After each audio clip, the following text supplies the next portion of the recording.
Hi. So here at Google, there is a strong community of people who believe in passive investing indexes. And you said on several occasions, don't optimize, don't optimize. So I wonder, like, why not just do that, like invest in the S&P index? I think it's a great idea, and you know, John Bogle is a oh. So the question is, why not just? That mic was working, so you don't have to repeat it. I actually have a follow-up to this as well. Yesterday, so I believe your fund, Aquamarine Fund, is beating the S&P index since the beginning. But yesterday, somebody showed me some interesting data that was some funds that are supposed to be value investing funds, such as, let's say, the Sequoia Fund and Tweedy Brainy. And not that, but even like Warren Buffett and Berkshire, I think they're actually lagging behind the S&P index. And just out of probability, there is always going to be someone who's going to beat the index, right? So I guess I wonder, like, how do you know that you're not that random person that is bound to happen? And how do you know you're going how do you know you're going to keep actually? It seems like awful lot of effort to do what you're doing. And in the end, do you know that you're going to be above the index after 10 years from now?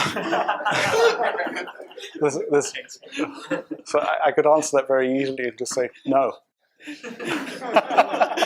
But look, indexing is a great idea. The index is a really hard sort of opponent to beat because it doesn't pay transaction costs. I would say that if you do the index, and you know, John Bogle is a really known well guy, and there's Vanguard indexes, and they've done a service to investors. And I was telling somebody over lunch today that to sort of say, to look at the index as a baseline is a great place to start. But what I would say is that if you're going to index, pick the right index.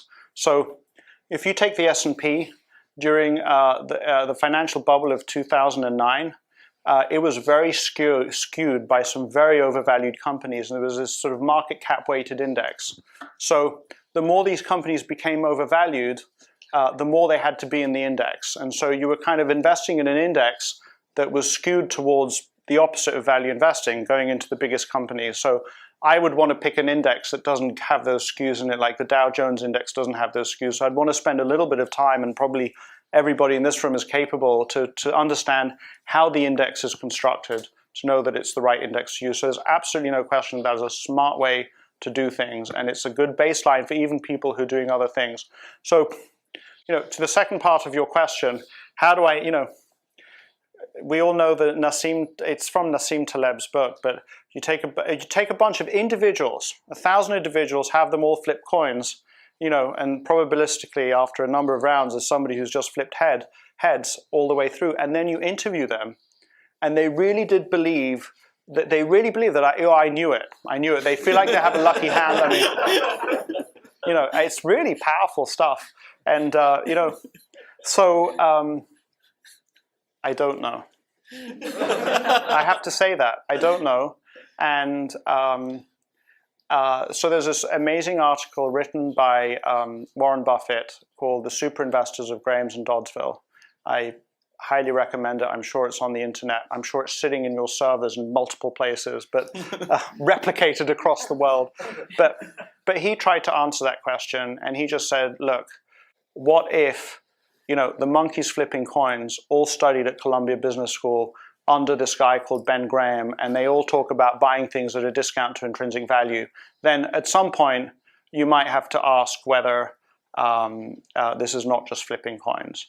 And so I think that the probability right now that Berkshire Hathaway, fourth or fifth largest company by market cap in the United States, is a fluke, is getting pretty low. So clearly there are some ways that some people can act in the world to beat those indices, which are incredibly hard to beat. I'd very much like to be one of those people, and I have some huge handicaps because I'm not as smart as Warren Buffett and I don't live in Omaha. I think that I'm much better off today because I figure out those weaknesses, and I'm working to compensate for them the way I think Warren Buffett naturally did.